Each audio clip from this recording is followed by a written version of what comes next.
For over 3,000 years, historians, poets, and dreamers have asked one burning question. Did the Trojan War really happen? Was it a clash of gods and heroes?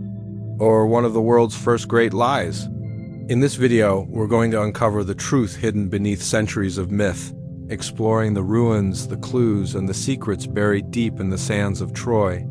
Because what we're about to reveal might just change how you see the entire ancient world forever. The story begins more than 3,000 years ago, in an age of gods, heroes, and kingdoms rising and falling across the Aegean world. A war, they say, raged between the Greeks and the Trojans, a 10-year siege that brought down the mighty city of Troy. It's a tale told through Homer's Iliad and Odyssey, poems that echo through time, shaping our understanding of heroism, fate, and human passion. But here's the mystery that still haunts historians, archaeologists, and dreamers alike. Did the Trojan War ever really happen?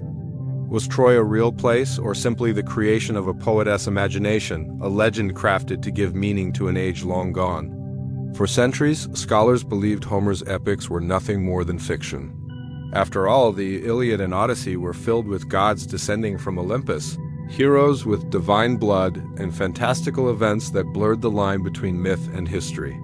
How could a war described in such mythical terms be rooted in reality? Yet something about the story refused to fade away. Generation after generation kept searching for proof, some whisper of truth buried beneath the poetry. The first clue lies not in what Homer wrote, but in what he might have remembered. The Iliad describes not just battles and gods, but geography, rivers, plains, hills, features that seem too detailed, too grounded in reality, to be pure invention. Could Homer have been retelling a memory passed down through countless storytellers, the echo of a real war that had taken place centuries before he lived? This question ignited a debate that still rages today. Imagine ancient Greece around the 8th century BCE, when Homer's poems were first composed. Writing was rare, and stories were sung by traveling poets known as rhapsodes.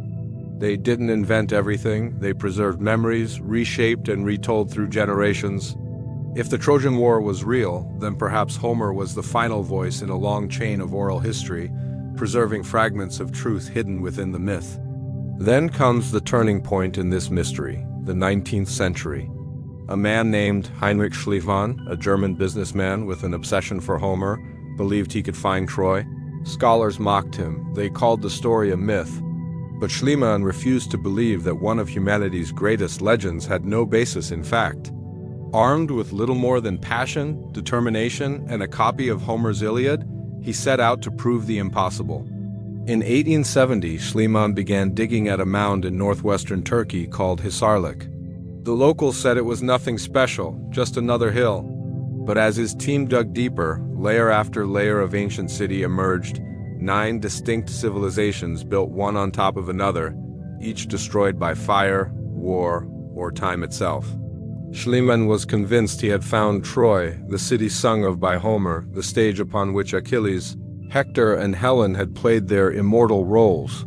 But even here, the mystery deepened. Which of these 9 cities was Homer's Troy? The earliest layers dated back thousands of years before the supposed war, and the latest stood centuries after. One layer, however, stood out, a city destroyed by fire around 1200 BCE, the same period many scholars associate with the Trojan War. Among the ashes, Schliemann found weapons, jewelry, and treasures that he claimed belonged to the legendary King Priam himself. He even called one golden diadem Helen's jewels. Yet Schliemann's discoveries were as controversial as they were sensational.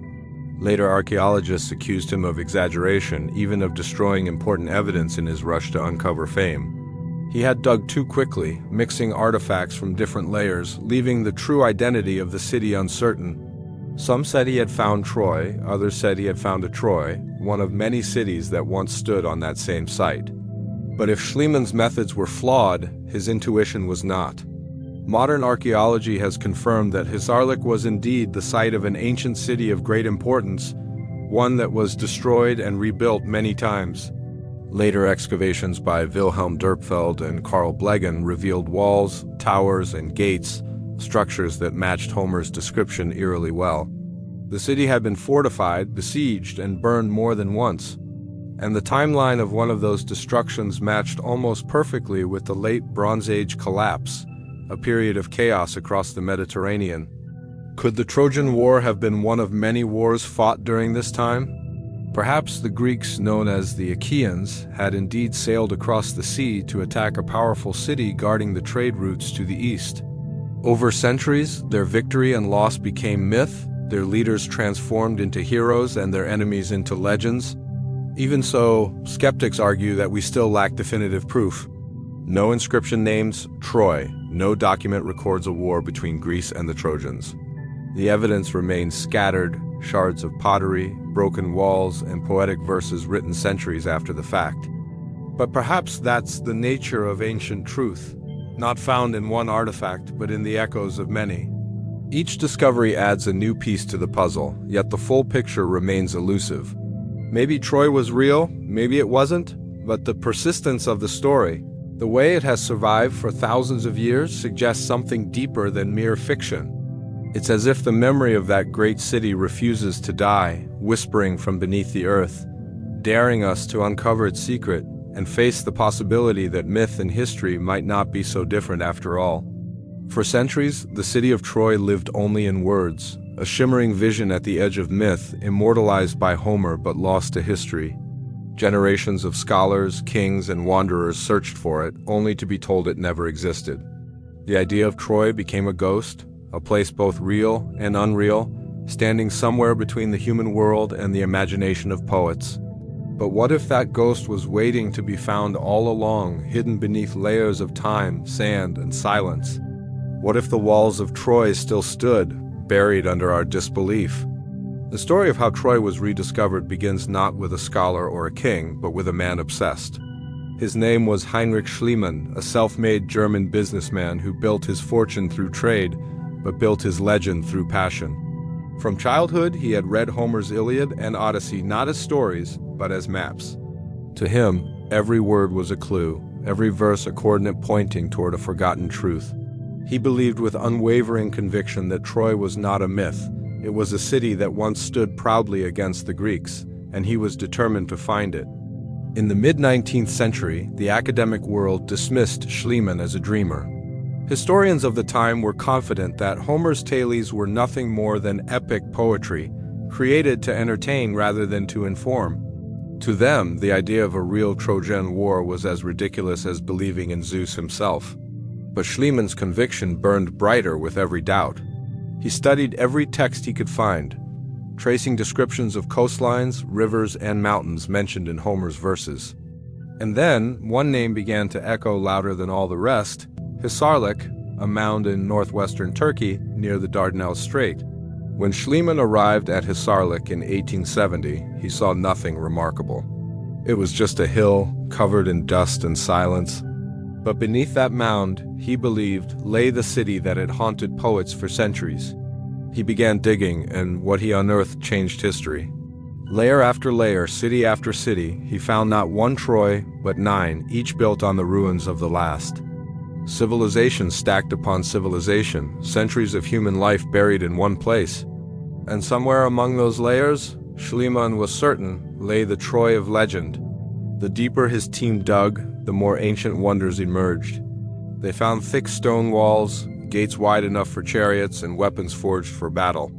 Then, in one of the lower layers, Schliemann uncovered a hoard of gold and jewels, necklaces, bracelets, and diadems that glimmered under the Anatolian sun. He called it Priam's treasure, claiming it once belonged to the king of Troy himself. One piece, a delicate gold headband, he even named Helen's jewels. To the world, this was proof that Troy had existed, that Homer's story was not just myth, but memory. Newspapers across Europe called it the greatest discovery of the century. But as with all great discoveries, controversy followed. Schliemann's methods were reckless by modern standards. He dug too fast, using dynamite to clear layers that might have held crucial evidence. In his eagerness to find Homer's Troy, he may have destroyed parts of it. Later archaeologists accused him of confusing the layers, of mixing artifacts from different centuries, blurring the timeline of the city's true history. Some even suggested that the treasure he found didn't belong to Priam's era at all, but to a civilization 1,000 years older. Yet even amid these disputes, one thing became undeniable. There had indeed been a great city at Hisarlik. A city with walls, towers, and gates, a city destroyed by fire not once but many times. Later excavations led by Wilhelm Dörpfeld and Karl Blegen revealed a clearer picture. The 6th and 7th layers of Troy, known as Troy VI and Troy VII, showed signs of warfare and destruction around 1200 BCE, aligning almost perfectly with the era traditionally associated with the Trojan War. Massive walls more than 5 meters thick, fortified gates, and the remains of burned houses all told a silent story of a city under siege. Still, the mystery only deepened. Was Troy VI the proud city of King Priam, or was it Troy VII, rebuilt from its ashes, that saw the final onslaught? The ruins spoke, but only in fragments. There were arrowheads, broken swords, charred bones, the remains of conflict.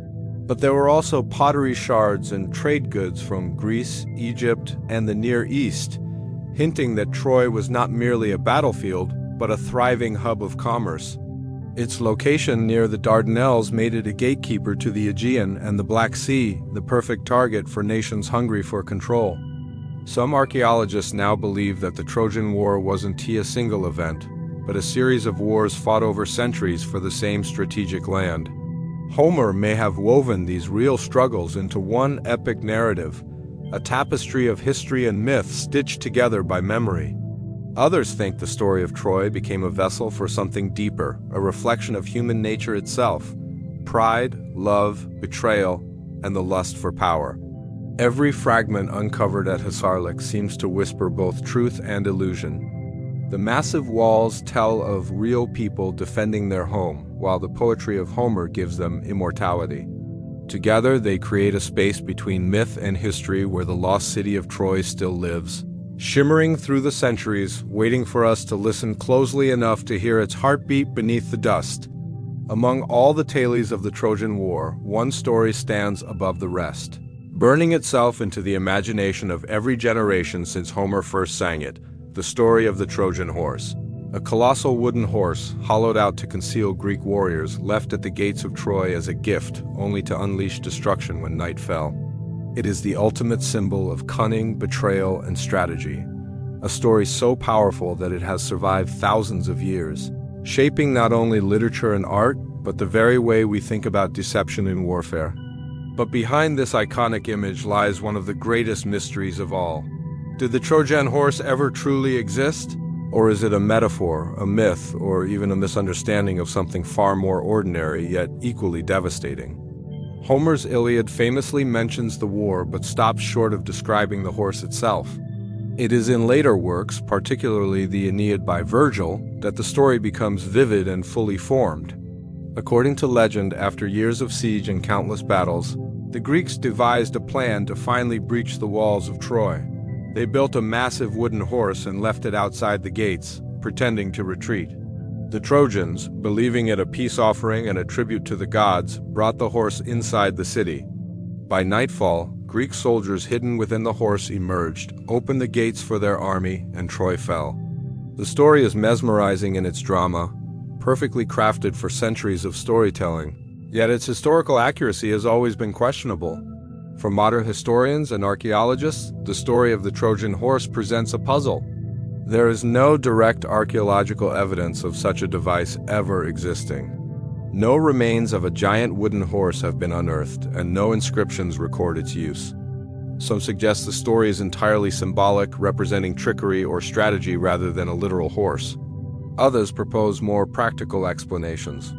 In ancient warfare, siege engines, battering rams, or towers could have been described metaphorically as a horse by storytellers or scribes, whose goal was to make the narrative more dramatic and memorable. Some historians even speculate that the horse may have been a misunderstanding of a natural disaster. Troy was built near the coast, and earthquakes were common in the region. An earthquake could have breached the city walls, allowing invaders to enter. Over time, oral storytelling could have transformed this event into a tale of deception, creating the legendary wooden horse to explain the otherwise mysterious fall of the city. In this interpretation, the horse is not a literal weapon, but a narrative device to account for a sudden and inexplicable catastrophe. Others argue that the Trojan horse was a symbolic representation of Greek strategy, reflecting the intelligence and cunning of their military rather than physical reality. In the context of Homeric storytelling, where gods intervene and heroes are larger than life, the horse fits seamlessly as a divine instrument of fate. It becomes more than a tool of war. It embodies human ingenuity, patience, and the ruthless practicality needed to end a 10-year siege. In this sense, the horse may have existed in some form, but perhaps not as the enormous wooden structure immortalized in art and literature. Interestingly, there are parallels in other cultures and myths that suggest the Trojan horse story may have been a widely understood metaphor for military deception. Ancient Chinese texts describe soldiers hiding in wagons to infiltrate enemy camps, while historical accounts from the Near East reference cunning strategies disguised as gifts. This suggests that the idea of hiding troops within a seemingly harmless object was not unique to the Greeks, but a tactic observed and adapted across the ancient world, later immortalized in Troy's most famous tale. Moreover, the narrative power of the Trojan horse cannot be overstated. For centuries, artists, writers, and thinkers have been captivated by its imagery. The story has become a symbol of human vulnerability, the idea that something seemingly benign can conceal danger, a concept that resonates far beyond the battlefield. In psychology, literature, and even modern cybersecurity, the term Trojan horse lives on as a warning about hidden threats, proving the enduring legacy of the myth regardless of its historical accuracy. Archaeology, however, continues to probe the mystery. Excavations at Hisarlik reveal that Troy was a city well prepared for siege. Massive walls, fortified gates, and multiple layers of defense suggest that any successful attack would have required more than brute force. A single clever trick or ruse could have made all the difference. The wooden horse, whether literal or symbolic, represents the culmination of this strategy, a blend of ingenuity and opportunism that might explain the sudden fall of such a well-defended city. The debate over the Trojan horse also reflects the broader challenge of interpreting ancient history. When myth, memory, and historical events intertwine, separating fact from fiction becomes nearly impossible. Yet, in exploring this story, we gain insight not only into what may have happened, but also into how ancient societies understood warfare, heroism, and divine intervention. The horse is not just a question of historical accuracy. It is a lens through which we can examine the cultural, military, and psychological dimensions of the ancient world. The allure of the Trojan horse lies in its mystery. It challenges us to question everything we think we know about the Trojan War. Was it a clever siege tactic turned into legend? A symbolic narrative to explain the unexplainable? Or perhaps a mixture of fact and imagination preserved through centuries of storytelling, altered by the poets and historians who carried it forward? Regardless, it remains the most enduring and enigmatic image of the war, a story that has captivated humanity for thousands of years and continues to inspire debate, investigation, and wonder. The Trojan War, as we know it from Homer, is a tapestry of heroes, gods, and legendary battles. But beneath the glittering tales of valor and divine intervention lies a complex story of human ambition, politics, and cultural identity. From the very beginning, the Iliad and later retellings present larger-than-life characters, Achilles, Hector, Agamemnon, and Paris, whose personal pride, love, and rage shape the fate of nations. Yet intertwined with these human dramas are gods who walk among mortals, favoring one side or punishing another, turning the war into a cosmic struggle as much as a historical one. Understanding the role of heroes and gods is crucial because it reveals not only how the Greeks remembered the past, but also how they used stories to shape perception and influence generations. Take Achilles, for example. He is not just a warrior. He is the embodiment of the Greek ideal, strength, skill, honor, and an almost divine sense of destiny. Homer portrays him as invincible, except for that one fateful vulnerability in his heel, making him simultaneously godlike and human. His rage at Agamemnon for taking Briseis, a captive woman, drives entire battles and shapes the plot of the war. But beyond the literary brilliance, Achilles represents more than a man. He is propaganda in motion, a tool to inspire courage and loyalty among Greek warriors, a mythic figure designed to reinforce ideals of heroism, honor, and personal glory. His story serves both as entertainment and as a moral lesson, teaching audiences about courage, consequence, and the power of reputation. Then there is Hector, the Trojan prince and defender of Troy, whose bravery mirrors Achilles but is tempered by responsibility to his family and city. Hector's character highlights a key element of propaganda. The enemy is human, noble, and worthy of respect. By depicting the Trojans as courageous and honorable, Homer and subsequent storytellers elevate the Greeks' victory not as the defeat of weak foes, but as a triumph over worthy adversaries. This makes the story resonate more deeply, creating a cultural memory in which victory is meaningful because it was earned against formidable opposition. The gods complicate this narrative in fascinating ways.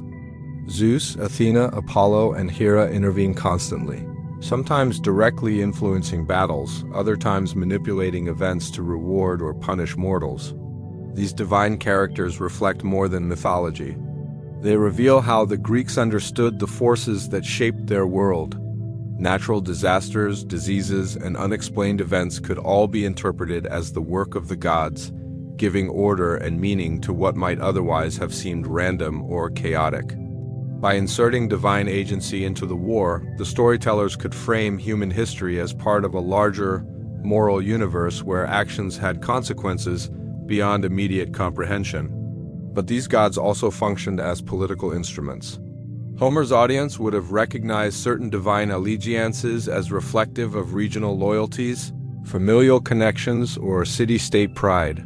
Athena favors the Greeks, while Apollo assists the Trojans, and through these allegiances, the stories reinforced cultural identities and justified actions.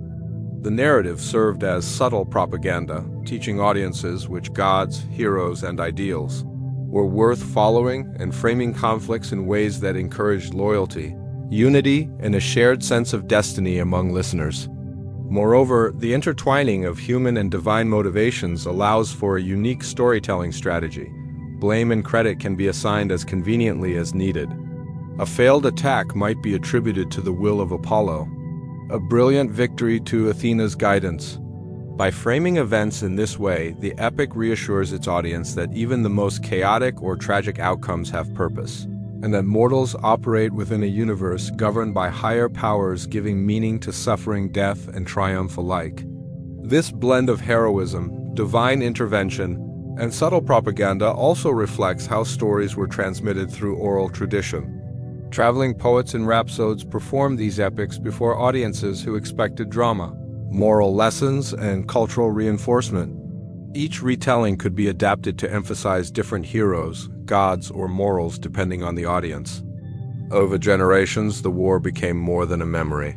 It became a tool for shaping identity, encouraging civic pride, and teaching values.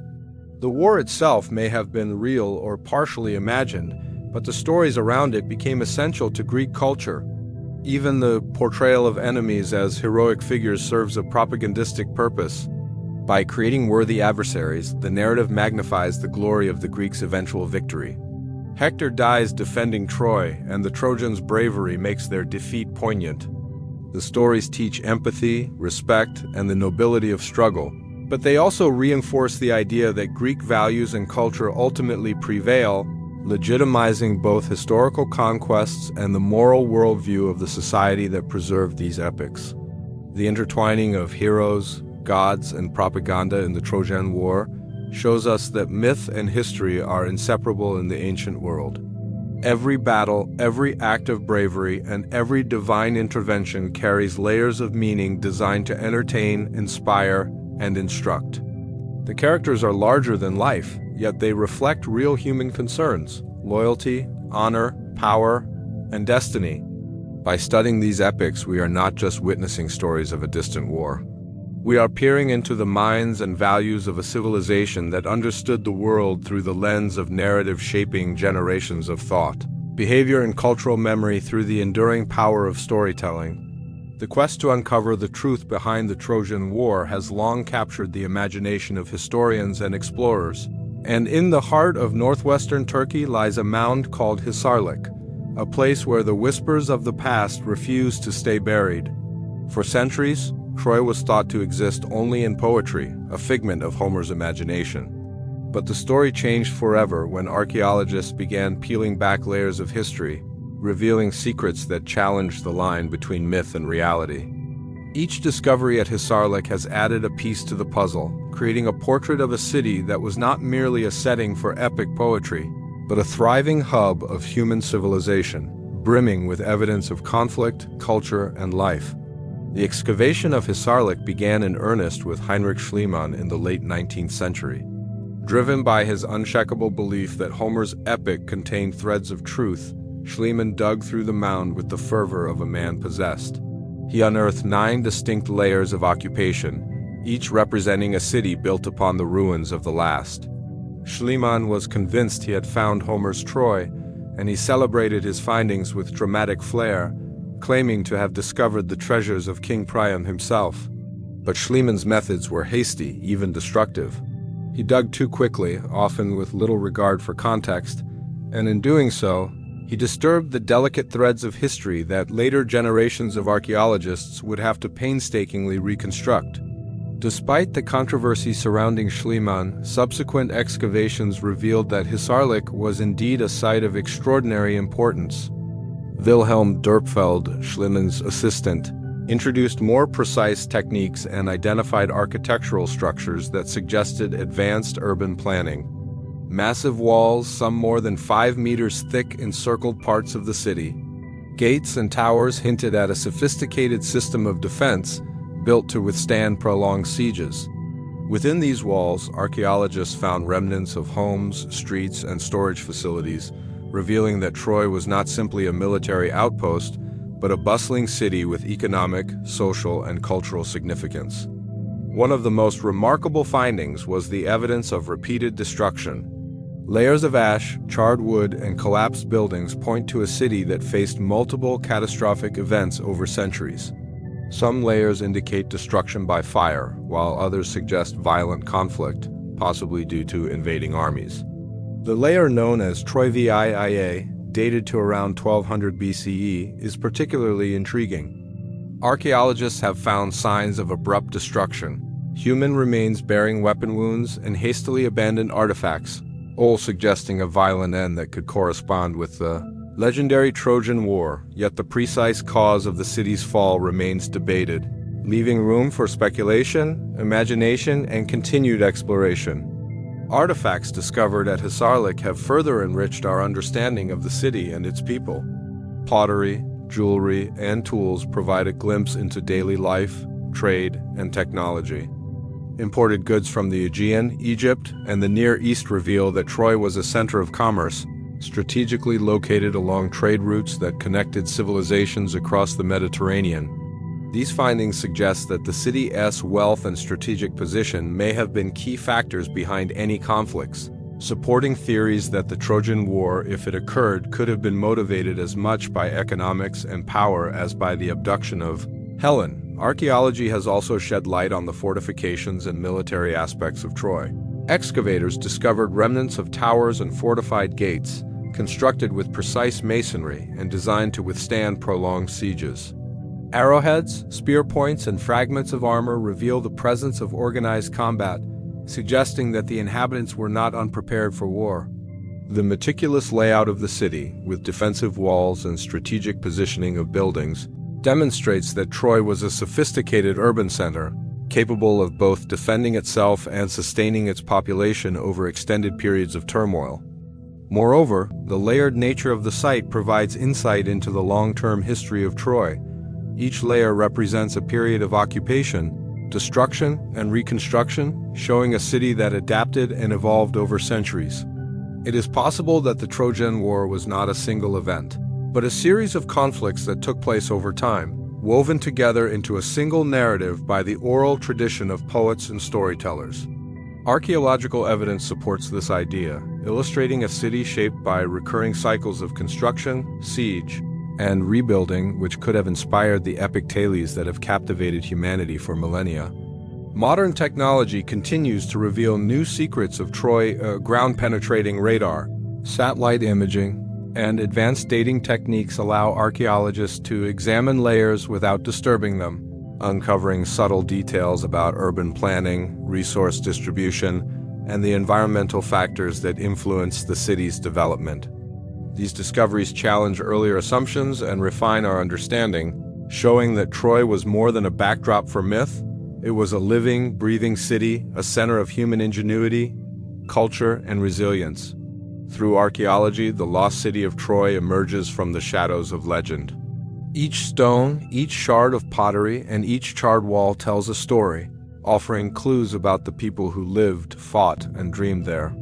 The excavations at Hisarlik blur the boundaries between myth and history, revealing that beneath the poetry lies a city shaped by human ambition, ingenuity, and struggle.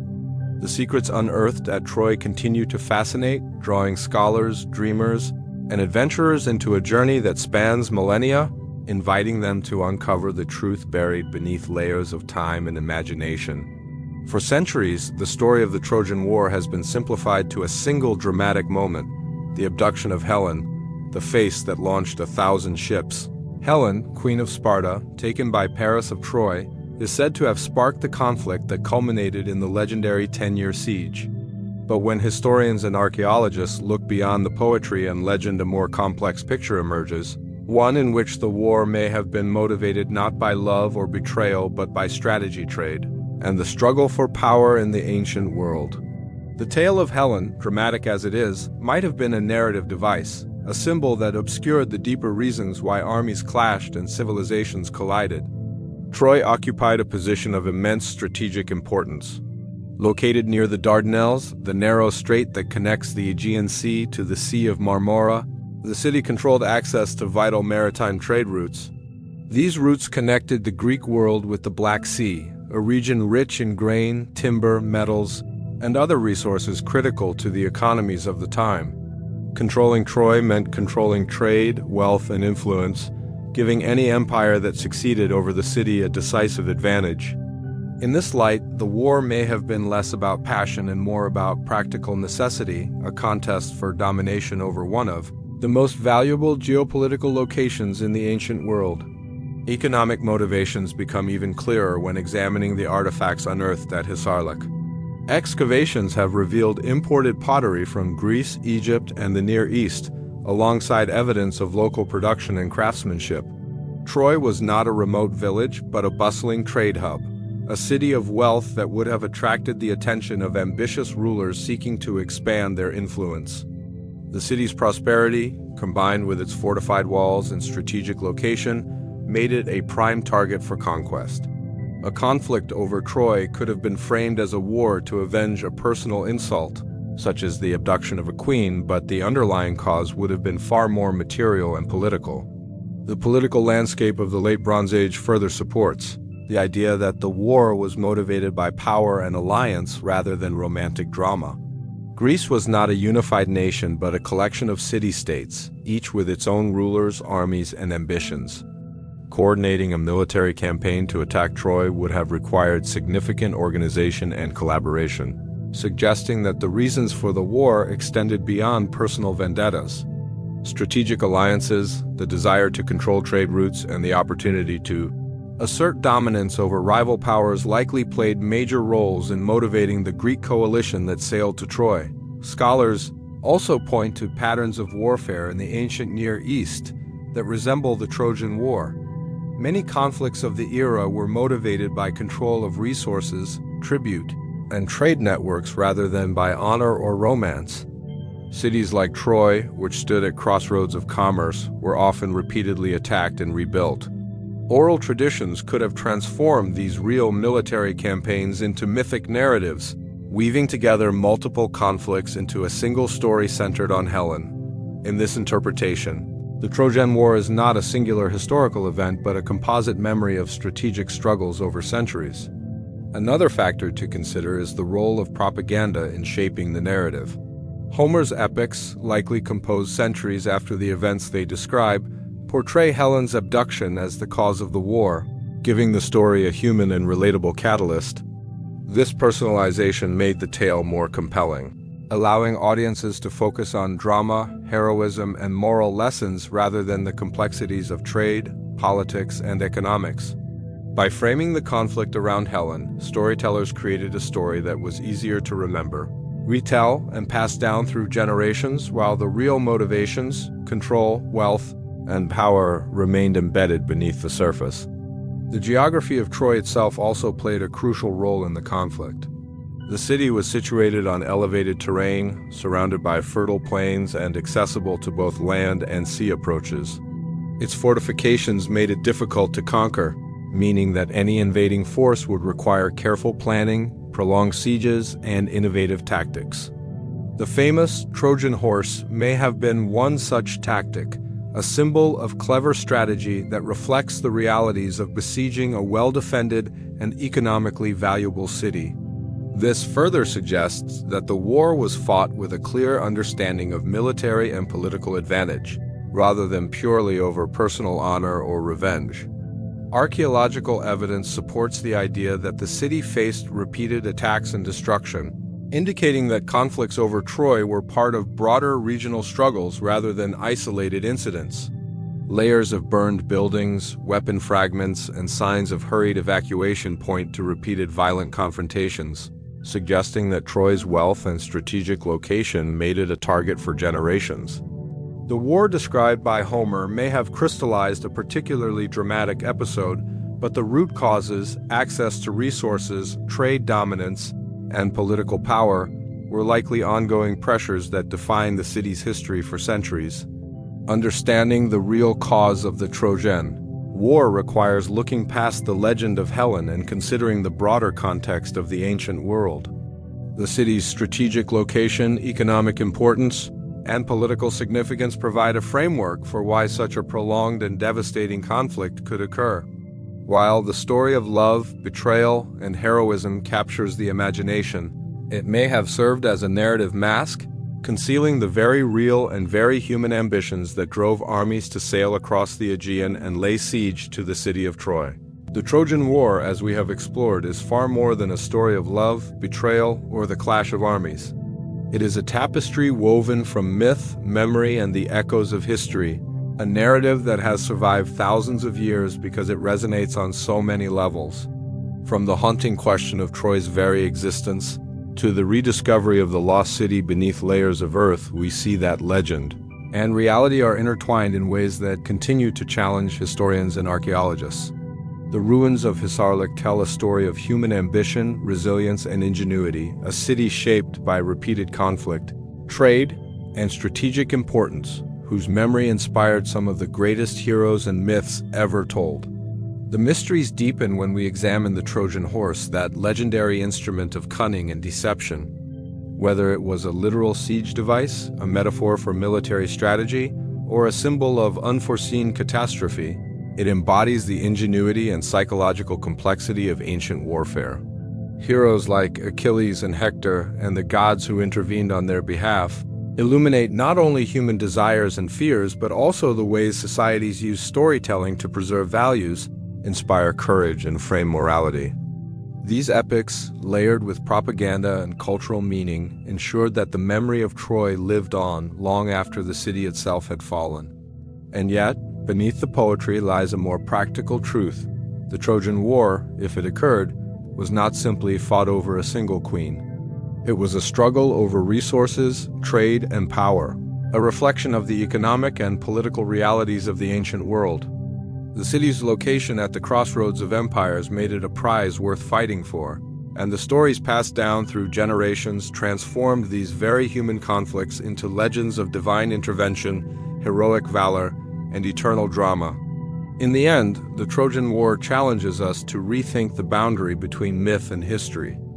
It reminds us that stories carry the weight of human memory, preserving fragments of truth even when embellished by imagination.